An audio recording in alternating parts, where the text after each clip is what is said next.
Imagination carry him into fear and anxiety. He has seen others lose their fortunes, others suffer disasters, and he begins to tremble. What if it happens to me? The Malbim explains that Solomon gives two pieces of advice.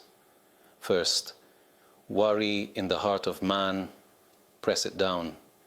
In other words, lower the image in your mind, don't allow it to inflate. Distract yourself, refuse to entertain those dark imaginations. Otherwise, by repeating them again and again, you only feed them until they consume you. Take control and push the thoughts aside. Second, fill your mind with positive images that oppose the negative ones. This is what the verse calls a good word. Replace the fearful images with hopeful ones. Imagine a future filled with blessing, a home full of peace, a life of God's kindness. In essence, the Malbim is describing what modern psychology calls guided imagery. Researchers have found that a person can train his imagination toward positive thoughts, and those images directly affect his emotions and even his physical well-being. How does it work?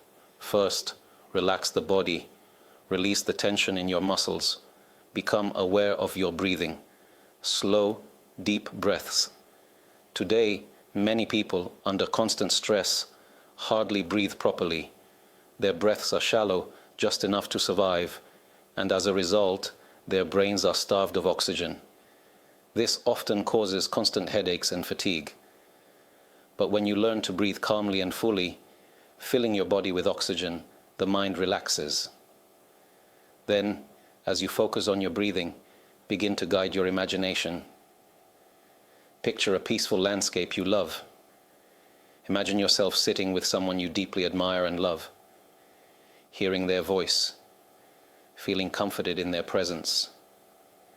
Direct your mind toward positive experiences. And here is the amazing discovery. The brain often does not distinguish between imagination and reality. The positive images you create become real experiences for your heart. By guiding your imagination, you create real joy and peace within. The brain accepts imagination as if it were reality. That is exactly what the Malbim was teaching. When a person lets fearful thoughts dominate, what if my home is destroyed? What if I lose my wealth? What if tragedy strikes my children? What if my enemies rise against me? These worries can take over his heart. He sees that such things have happened to others, and then he asks, who says it won't happen to me as well? To this, the Malbim says, oppose those dark images with positive ones. Let your mind picture the opposite, that the future will be good, that your home will be filled with God's blessing. Train yourself to imagine good, and that good image will affect you in reality.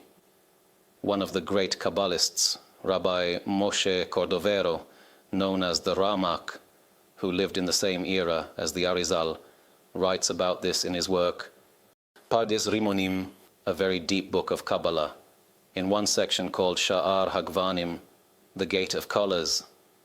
He explains the structure of the 10 Sefirot, the spiritual channels through which divine energy flows into the world. Each Sephira, he explains, corresponds to a part of the human body and is represented by a specific color. He writes that the beginning of all physical creation began with the Sephira of Binah. The color of Binah is green. Therefore, says the Ramak, if a person wants to return to the pleasant experiences of childhood, both emotionally and physically, if he wants to restore health in the body or peace in the soul, he should use the color green. Look at green meadows, at trees, and if you don't have greenery nearby, say you're sitting in an office on the 100th floor with no plants around you, close your eyes, relax your body, and imagine yourself surrounded by grass and trees. He writes that the color green has healing power. Why?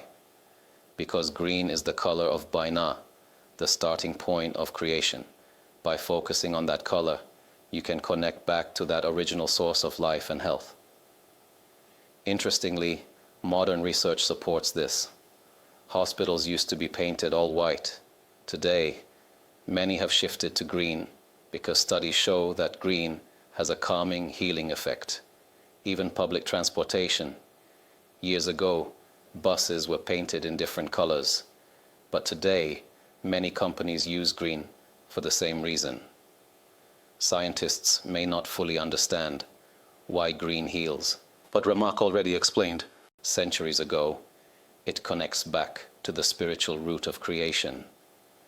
This too is a form of guided imagery. Sometimes it's simply imagining good outcomes with faith and trust, and sometimes it's using color, green, for renewal and healing. The Ramak continues and explains about the color blue. He says that blue has the quality of calming the soul. A person suffering from high blood pressure or from inner anxiety and emotional pressure should look at the blue sky or at the sea. If it's winter and you don't see blue outside, close your eyes, relax your body, and imagine yourself beside a calm ocean under a bright blue sky. The Ramak explains that the color blue, according to the structure of the Sephirot, has the power to bring tranquility to the soul. Green heals, blue calms, and there is something more. Ramak explains that the human body itself is built according to the 10 Sephirot, arranged in 3 lines. That's why our bodies have right, left, and center. Right and left are parallel with some differences, while the center line blends the two. In Kabbalah, the right side corresponds to Hesed, kindness, God's attribute of giving without limits. Deserving or not, you receive. The left side corresponds to Gevurah, strict justice. Justice means if you deserve good, you receive good. If not, you receive the opposite. It is measure for measure, no more, no less. The center line is Taifareh, beauty, which harmonizes the two, balancing kindness and justice. We even hint at this every day in prayer.